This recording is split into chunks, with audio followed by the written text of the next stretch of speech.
It starts in the middle of the night. You jolt awake, heart pounding, as a low wail cuts through the silence. At first you think it's a dream, some distorted noise clawing into your sleep. But then it rises, stretching, deepening, carrying through the walls. Not a fire truck, not an ambulance. This one is different. It vibrates in your chest like it knows your name. You reach for your phone with trembling hands, but the signal bars are gone. No service. Just a black screen that feels heavier than the siren itself. Your mind flashes to the worst possible truth. These are the sirens no one ever wanted to hear. The ones we told ourselves belonged in history books or dystopian movies. But this is no movie. This is now. You lurch out of bed, fumbling for light. But before you can even get your bearings, another shrill blast cuts the night apart. Outside, windows slam shut, dogs bark frantically, and somewhere in the distance, a car peels away, tires screaming. The air itself seems to shudder. And then, faintly, the echo of public announcement systems crackles to life. One message, repeating like a death knell. Seek shelter immediately. This is not a drill. The panic sets in like ice water. You're not dreaming.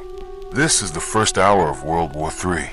Earlier that day, Russian President Vladimir Putin had gone on state television, his face steeled, eyes cold, accusing NATO of breaching red lines in Eastern Europe. For months, the conflict in Ukraine had been teetering on the edge, and the world knew it. But the last 24 hours pushed it over. NATO convoys, real ones, not exercises, were spotted moving through Poland and into the Baltics. American heavy armor, British units, German air support. And while Washington called it a defensive measure, Moscow saw it as provocation. Putin vowed a response, and the world barely had time to process his words before the sirens came alive. In Washington, U.S. President Donald Trump had already warned the American people days before. If Moscow pushes past Ukraine, if they target NATO directly, the consequences will be catastrophic. We are prepared. We are watching. But even his words hadn't prepared the nation for this sound. The metallic scream of sirens in American cities. The signal that someone, somewhere, had pressed the unthinkable button. The sirens don't care about your politics. They don't care if you support Trump, if you believe Putin, if you've ignored the news altogether. In the first hour, survival doesn't belong to nations or leaders. It belongs to the ones who can move fast, think clearly, and silence their fear. You stumble into your kitchen. The power is still on, the lights buzzing with an eerie hum. It's both comforting and unsettling, like the world is pretending nothing is happening. You turn on the faucet, water flows. That won't last. If cyber units strike, if grids fail, taps will dry. You grab every container in sight. Pitchers, bottles, pots, even the bathtub. Fill them all. It's not paranoia. It's survival. The thought of leaving flashes across your mind. Get in the car. Drive. Find a safer place. But where? Roads will clog in minutes. Airports will shut down first. And you know the harsh truth. Cities, bases, major infrastructure. They are the targets. And you are in one. The safest place may not be the furthest away. It may be right here, fortified, hidden, invisible. You glance back at your phone, desperate for information, but it's still dead. Networks jammed, towers fried, or simply too overwhelmed. You remember the old radio tucked away in a drawer. Batteries? You pray as you dig through clutter, hands shaking. Static fills the air, crackling like a campfire until a voice finally cuts through. National emergency declared. Remain indoors. Do not attempt to evacuate. Shelters are being opened, but only in designated safe zones. Await further instructions. It's not much, but it's something. And in this moment, something feels like gold. But the world beyond your walls isn't pausing. In Moscow, Putin sits with his generals, maps spread across a massive table, his finger tracing NATO positions. In Beijing, President Xi Jinping watches carefully, his forces already running exercises near Taiwan, ready to use this chaos as a lever. In Tehran, chants echo through the night as Iran vows retaliation against U.S. bases in the Gulf. And in Pyongyang, Kim Jong-un smiles on camera, his missiles silhouetted against the dark sky. It's not just one front. It's not just Russia and NATO. It's a chain reaction, a world on fire. For you, though, the battle is smaller. It's in your pantry, where cans of beans and jars of peanut butter suddenly feel priceless. It's in your closet, where a forgotten backpack becomes your lifeline. Documents, cash, flashlight, batteries, prescription meds. You throw them in without ceremony. Not preparation, desperation. The sirens swell, a constant, agonizing reminder that time is not yours. Somewhere above, you imagine missiles carving their arcs, satellites tracking fire across the stratosphere. And then you think of the leaders. Trump in the White House, demanding updates from generals, telling America to stay calm, but knowing full well calm is impossible. Putin resolute, knowing history will carve his name in blood, whether he wins or loses. Xi calculating, Netanyahu on edge, Kim grinning in the dark. You realize in this moment that survival is not about trust in them. They move pieces on a board. You are not a piece. You are a survivor if you act. So you breathe. You check the locks. You darken your windows. You make yourself small, quiet, unseen. You replay the checklist in your mind like a mantra. Water, food, shelter, information, identification, family. These are not luxuries. These are the only things that matter now. Outside, you hear footsteps pounding, voices shouting in panic, and then silence. Panic is contagious. Survival is not. You keep breathing. You keep thinking. You remind yourself, this first hour isn't about winning. It's about not losing. The sirens drone on, echoing into every corner of your home. The world is ending outside, but inside, you are still here. Still breathing. Still alive. For now. And this is only the first hour. The sirens don't stop. They don't fade. They drill into your ears until they become part of your pulse.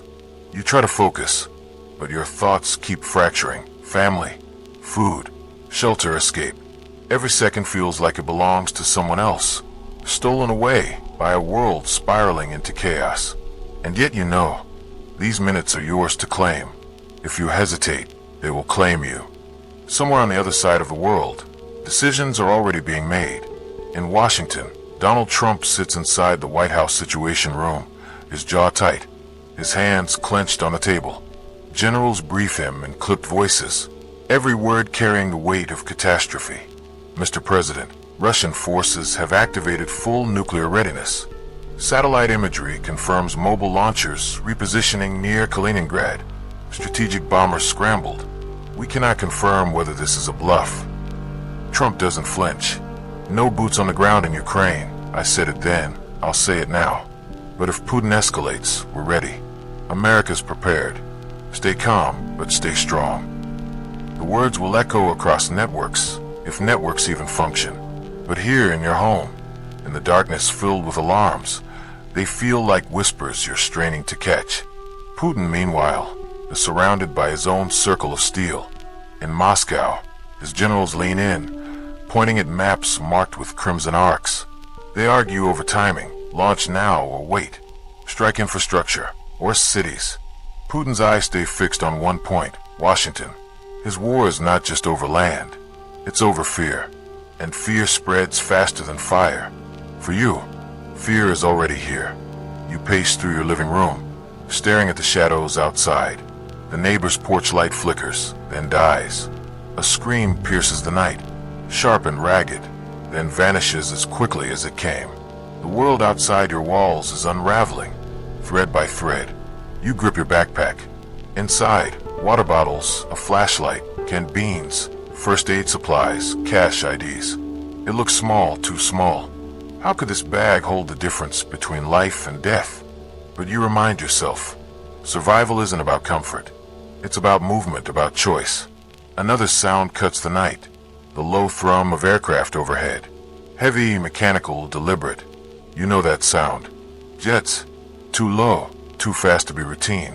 You freeze, every muscle tight, imagining their silhouettes against the sky.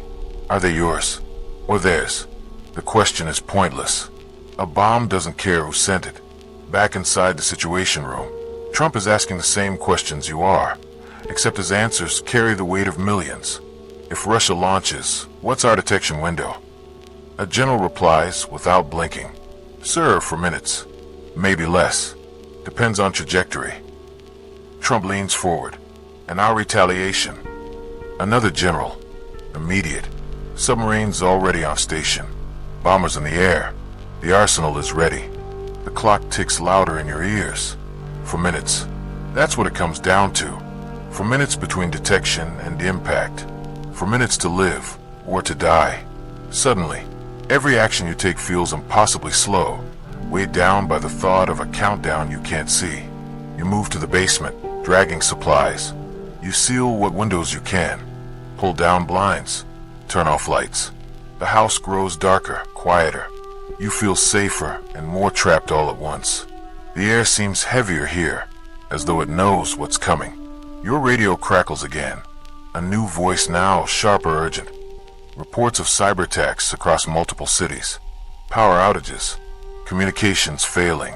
This may be coordinated with Russian military movements. Stay sheltered.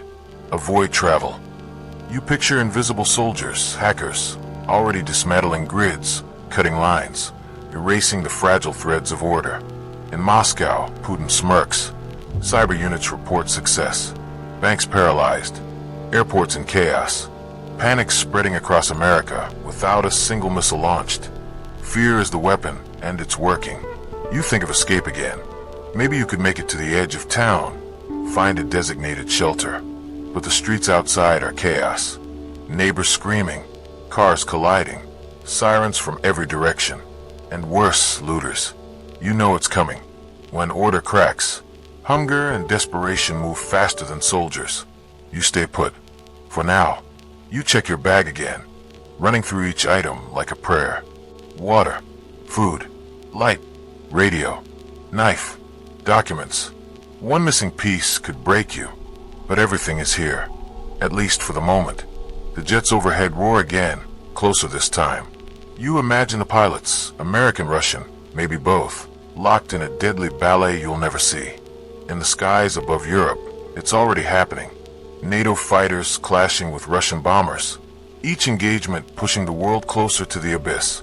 Soldiers shouting in languages you don't speak, missiles locking, engines screaming, and over it all, the knowledge that if one pilot makes the wrong move, the fire will fall on everyone. In Washington, Trump demands answers. Are our cities secure? Can we guarantee the safety of civilians? His generals exchange glances. The truth hangs heavy. Mr. President, in the event of a strike, nowhere is truly safe. We can reduce casualties, but we cannot eliminate them. Trump slams a fist on the table. Then make damn sure we reduce them. Your own safety feels paper thin. The walls around you, the roof above you, the ground beneath you. They were never built for this. And you know it. Nuclear fire doesn't negotiate with concrete or wood. It consumes. The only question is where the fire will fall first. Minutes crawl like hours. The sirens still wail, though softer now, drowned out by the pounding of your own heart. You sit in the dark, clutching the radio, waiting for words that may never come. And then, finally, they do. A voice steady but strained.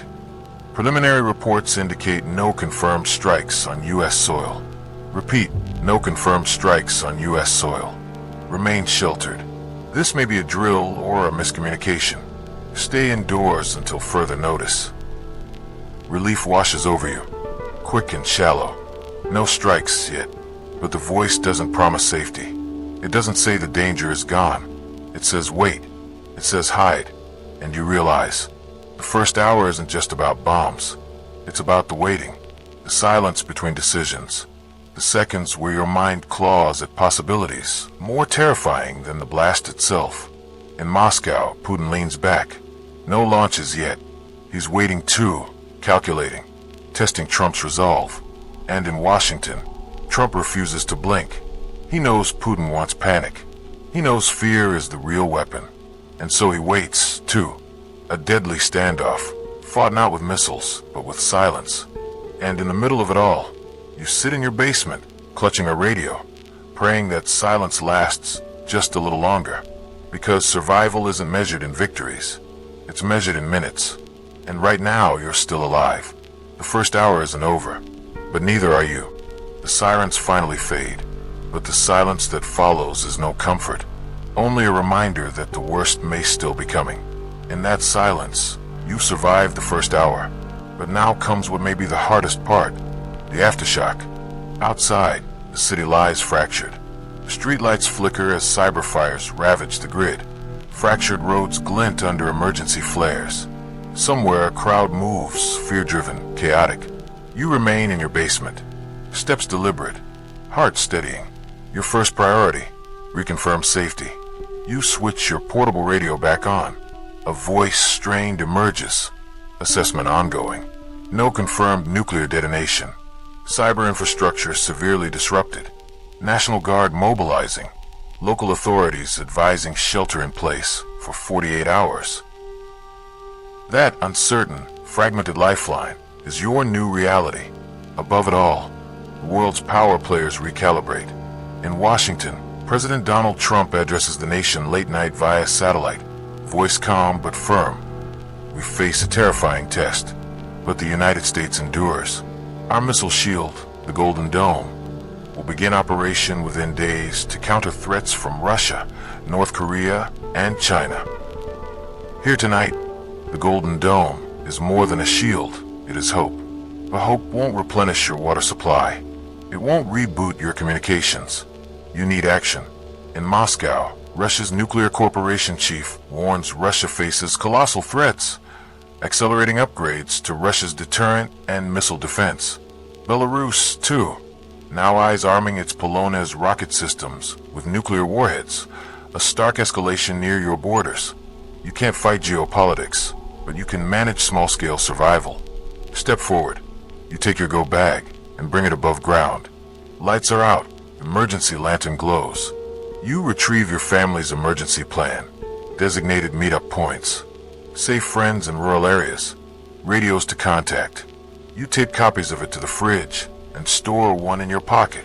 Next, extend your water supply perimeter. Boil and treat your stored water. When the power fails, systems will collapse. You fill the bathtub and any remaining containers. If fuel is still flowing, you reserve some for the generator, but you test the siphon. Every drop may count. You recall the refrigerator rules. Damp paper towels under doors minimize fridge temperature. Perishables go into cooler packs. If grid recovers soon, they may last. If not, make food decisions soon. You peer outside. The neighborhood is ghostly. One neighbor's silhouette moves with flashlight, whether friend or threat you don't know. You pull down blackout shades and retreat. You reach for your battery-powered emergency radio and tune into regional frequencies. A local report mentions food deliveries delayed indefinitely. Power restoration timelines unknown. News trickles out. Major supply chain hubs crippled by cyber attacks that lashed ports, pipelines, logistic networks. This is not a drill. Food, water, communication, all compromised. In parallel, NATO is reactivating Article 5. After the Hague summit earlier in 2025, leaders like UK's Starmer and France's Macron had set new norms, increasing defense spending to 5% of GDP and reaffirming the ironclad commitment to collective defense. But now Switzerland and the Netherlands debate mobilizing NATO rapid response. You're protected if you're in Europe, but you're not there. As a civilian, what matters now is being resilient and resilient quietly. Hear this. Silence is your shield. Step 4. Fortify your digital environment. The internet is morphing into a battlefield. Russian hybrid attacks have targeted undersea cables across Europe, planting confusion and fear. Now, across your own devices, the risk multiplies. Turn off Wi-Fi. Disconnect devices. Keep critical data backed up offline. If misinformation spreads, your decisions must be rooted in verified channels, battery radio, official broadcasts, reliable ham operators. You're cornered, but not without options. You patch up cache numbers and restock simple medicine. Your mental state matters. Breathe. Stay calm. Think ahead. Now you face a fracture. Maybe the national order holds, But your community doesn't. Maybe power returns, but the social fabric unravels. What then? You decide. When cleanup crews emerge, you volunteer. You can help distribute safe water, guide neighbors, maintain calm. In the chaos, visible leadership, quiet, methodical, becomes critical. This is how societies rebuild, one disciplined individual at a time. Finally, you honor the bigger picture. In briefings, analysts warn of North Korea's secret missile base near China, capable of launching ICBMs at the U.S. Kim Jong-un's posture risks nuclear flashpoints, and a condemned joint U.S. South Korea war games as rehearsals for war. All of it heightens uncertainty. You're not facing one crisis. You're living the cusp of multiple converging threats. Your first hour is over, but the next ones define the rest of your life. By daybreak, what have you? Water held, food rationed, communication restored enough to know assistance is moving. You're calm, still breathing, still acting. The sirens may return, drones may fly, satellites may block, but you, in your basement, are not helpless. You're a whisper of resistance, prepared, aware, unshakable. The world exhaled in that first hour. You didn't. You only slowed. And tomorrow, you will stand again. Not panicked, not passive, but ready.